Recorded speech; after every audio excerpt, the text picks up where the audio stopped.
Halo, selamat pagi anak-anak. Bagaimana kabarnya? Semoga kalian sehat selalu. Sekarang kita belajar tema 1, subtema 1 ya. Judulnya adalah tumbuhan sahabatku. Kenapa kita harus mempelajari ini? Karena kita ini hidup berdampingan ya, sebagai makhluk hidup. Kita itu berdampingan dengan yang lainnya. Tahu nggak, makhluk hidup itu ada terbagi menjadi 3 bagian ya, manusia, hewan, dan tumbuhan. Jadi kita belajar tumbuhan juga nih, agar kita tahu, oh tumbuhan ini seperti ini nih, oh pertumbuhan ini seperti begini nih perkembangbiakannya. Oh bunga mawar aku, oh rupanya seperti ini ya bunga mawar aku. Oh bunga melati aku seperti ini ya perkembangbiakannya. Oh pohon mangga aku, dia bisa seperti itu tingginya, dia seperti itu beruntung buahnya, rupanya seperti ini ya perkembangan biaknya, gitu ya. Itu tujuannya.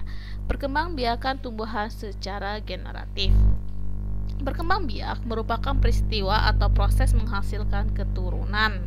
Ya, jangan bukan hanya tumbuhan, manusia juga sebagai makhluk hidup. Makhluk hidup itu berkembang biak itu adalah proses menghasilkan keturunan. Begitu juga hewan-hewan ya. Tumbuhan dapat berkembang biak dengan berbagai cara, yaitu dengan cara generatif dan cara vegetatif. Cara vegetatif nanti banyak banget cara-caranya. Yang sekarang kita pelajari tumbuhan secara generatif dulu ya. Oke. Perkembangbiakan generatif pada tumbuhan. Perkembangbiakan yang terjadi melalui peleburan sel kelamin jantan dan sel kelamin betina. Perkembangbiakan itu terjadi ya. Perkembangbiakan itu pasti ada si betinanya, ada juga si jantannya. Gak mungkin hanya si betina saja, gak mungkin hanya si jantan saja, tidak. Tapi perkembangbiakan itu pertemuan terjadinya sel kelamin jantan dan sel kelamin betina. Oke. Di sini kita belajar dulu bagian-bagian bunga. Ayo, siapa yang pernah ngelihat bunga mawar, bunga melati, tapi tidak tahu bagian-bagiannya? Di sini kita pelajari dulu ya. Bagian-bagian bunga. Kalian lah tahu nggak yang bunga-bunga yang ada warna-warnanya?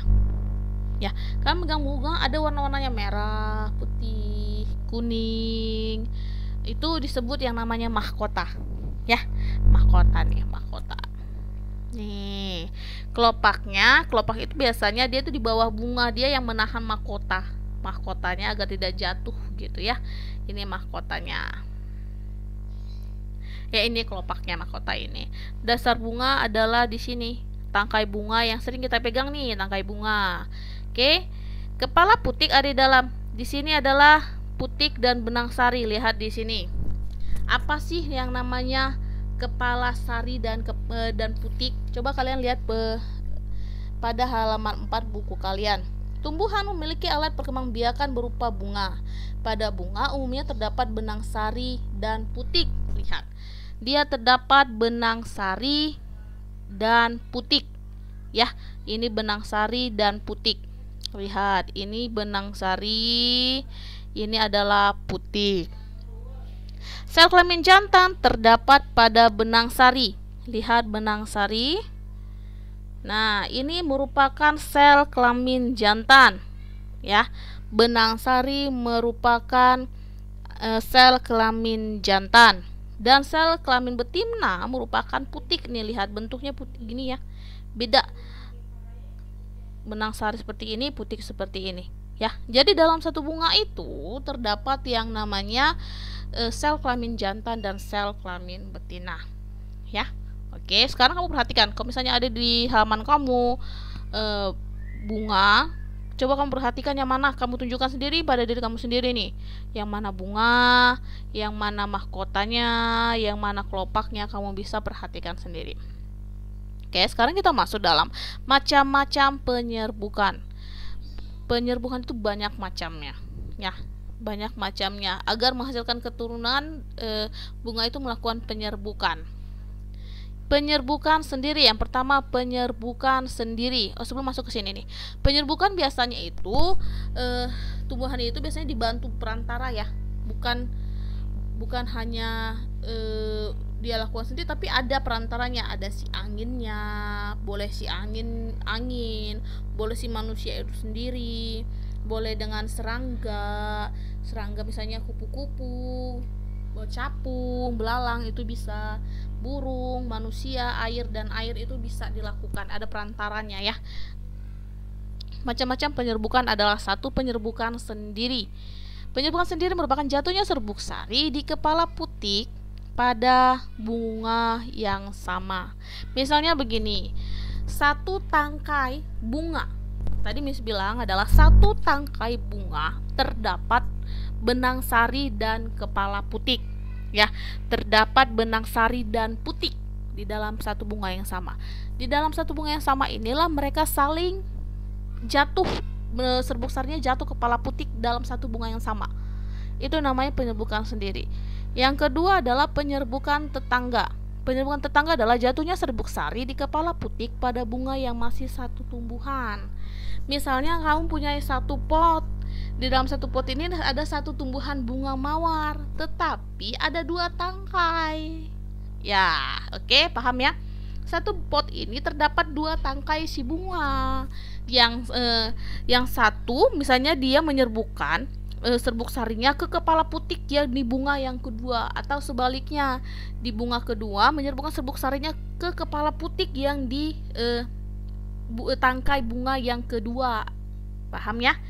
Yang pertama adalah serbuk sari sendiri, dia dalam satu bunga, satu tangkai bunga ya, bilangnya seperti itu supaya lebih jelas.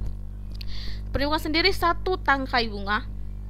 Yang penyerbukan tetangga dua tangkai bunga tapi satu pohon ya. Yang ketiga penyerbukan silang. Jatuhnya serbuk sari di kepala putik pada bunga yang lain yang sejenis tetapi berbeda tumbuhan. Ini maksudnya adalah kamu mempunyai dua pot bunga mawar. Oke? Kamu mempunyai dua pot bunga mawar. Satu pot itu menyerbukan ke pot yang lain, bukan ke potnya, ke bunga yang ada di pot yang lain. Atau sebaliknya, benang sari pot yang kedua menyerbukan benang sari ke kepala putik yang di pot yang pertama. Itu maksudnya penyerbukan silang. Yang keempat adalah penyerbukan bastar. Jatuhnya serbuk sari di kepala putik pada bunga yang berasal dari tumbuhan yang berbeda varietas ya. Maksudnya di sini adalah misalnya dua pot juga nih bunganya, sama-sama bunga mawar, tetapi yang satu misalnya mawar merah, yang satu mawar putih. Si mawar merah menyebutkan ke kepala putik si mawar putih, atau si mawar putih benang sari serbuk sarinya di terbang di kepala putik yang di mawar merah. Seperti itu. Paham ya? Penyerbukan sendiri adalah satu tangkai bunga. Penyerbukan tetangga adalah dua tangkai bunga tapi satu pohon. 3. Penyerbukan silang adalah dua pohon atau dua pot bunga tetapi masih satu sama-sama mawar merah gitu ya. Yang keempat, penyerbukan bastar, dua pot bunga, satu mawar merah, satu mawar putih. Oke, bisa paham di sini? Kalau sudah paham, kamu bisa mengerjakan latihan halaman 5 pena 6 ya. Ciri-ciri kan ya? Apa sih? Amati gambar dan kerjakan 3 soal tersebut. Oke, kita masuk ke dalam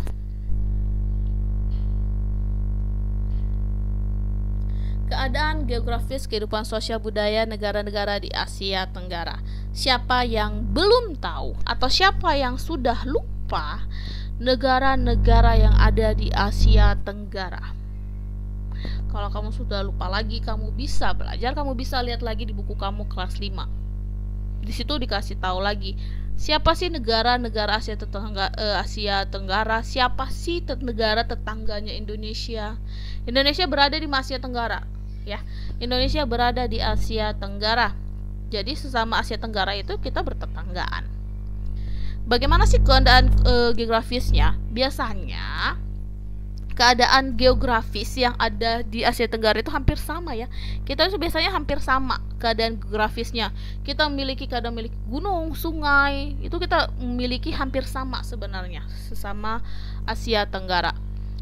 Oke, di sini potensi ekonomi negara yang di buku kamu bisa lihat keadaan geografis dan kehidupannya ya. Di sini bisa tambahin saja. Potensi ekonomi negara-negara anggota ASEAN kawasan Asia Tenggara terletak pada jalur perdagangan dunia. Kawasan ini menjadi jembatan antara kawasan Eropa dan Asia Timur.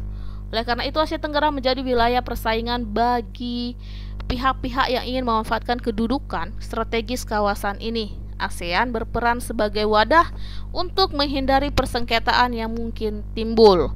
Dengan posisi yang strategis ini, setiap negara di kawasan Asia Tenggara memiliki kekayaan sumber daya yang menjadi kekuatan negara. Benar ya?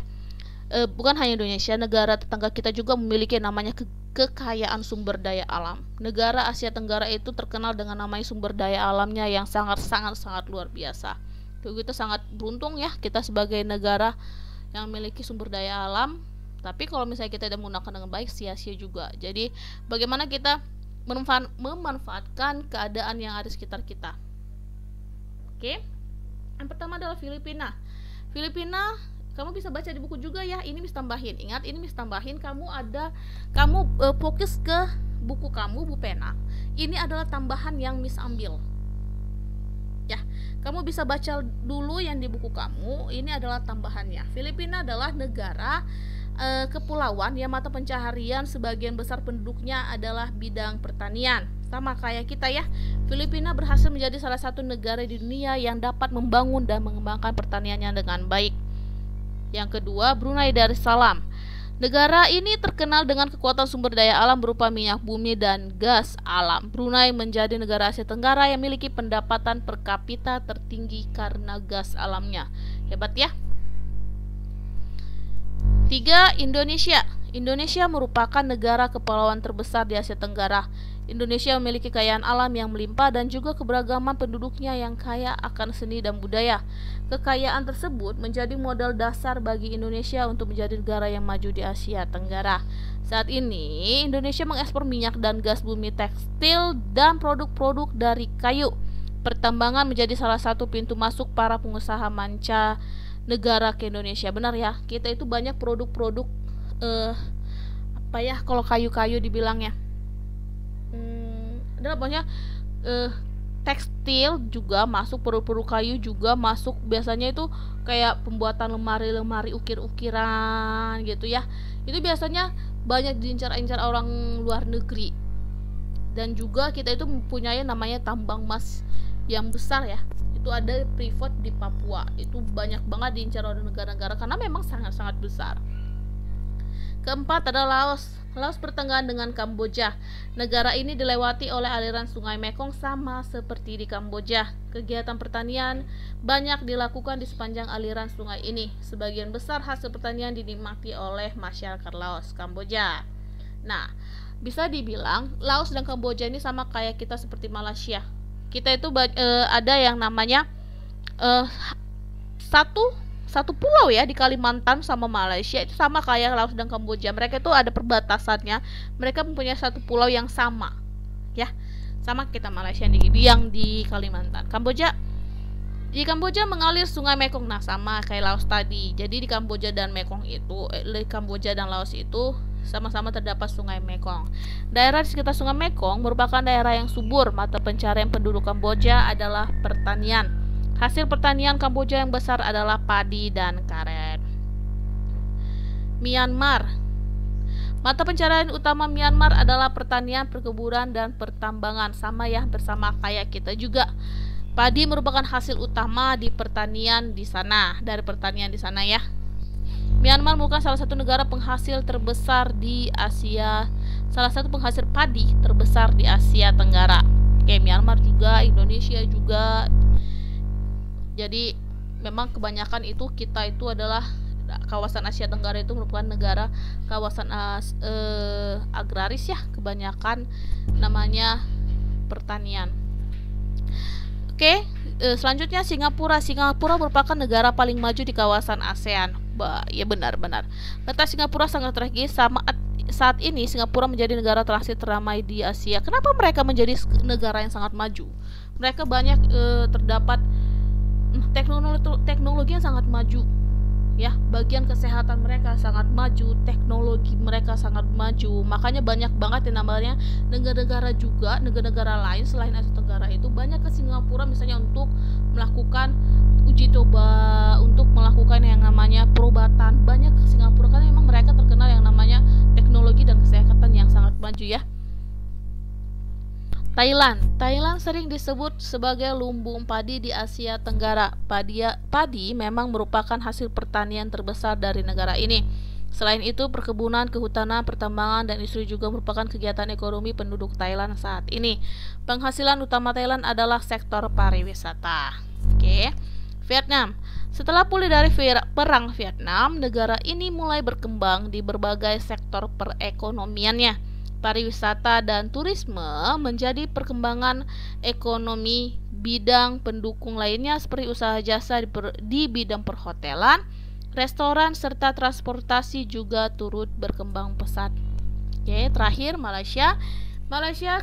Kegiatan ekonominya adalah di bidang pertanian sama, pertambangan dan pendidikan sama kebanyakan negara ASEAN sama ya. Perdagangan internasional merupakan salah satu negara ekonomi Malaysia yang mengalami pertumbuhan cepat. Oke.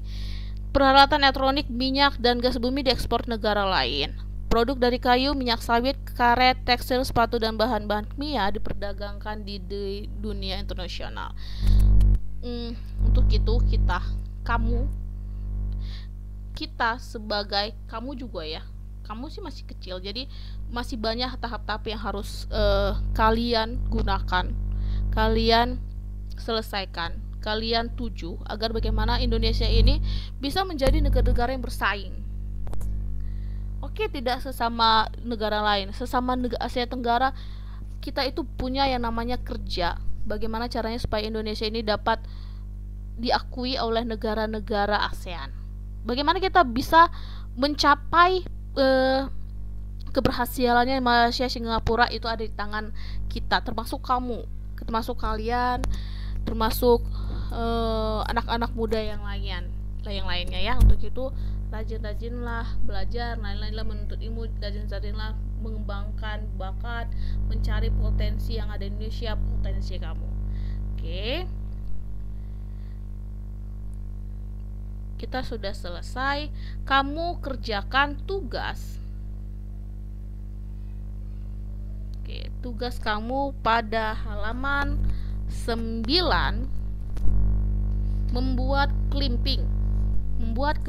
Ingat, nilai kalau latihan Miss hanya menilai dan itu juga menjadi suatu pertimbangan untuk kamu masuk untuk penambahan nilai kamu, tetapi tugas adalah hal yang harus kamu kerjakan karena ini akan menjadi satu hal yang dimasukkan dalam penilaian ya. Kalau latihan itu adalah penambahan nilai, kalau tugas adalah hal yang harus dimasukkan di dalam penilaian. Maka kalau kamu tidak masuk tugas, nilai kamu tidak ada. Jadi tugas kamu harus selesaikan dengan baik, dengan cermat dan penuh tanggung jawab. Oke, sekian dari Miss Marini.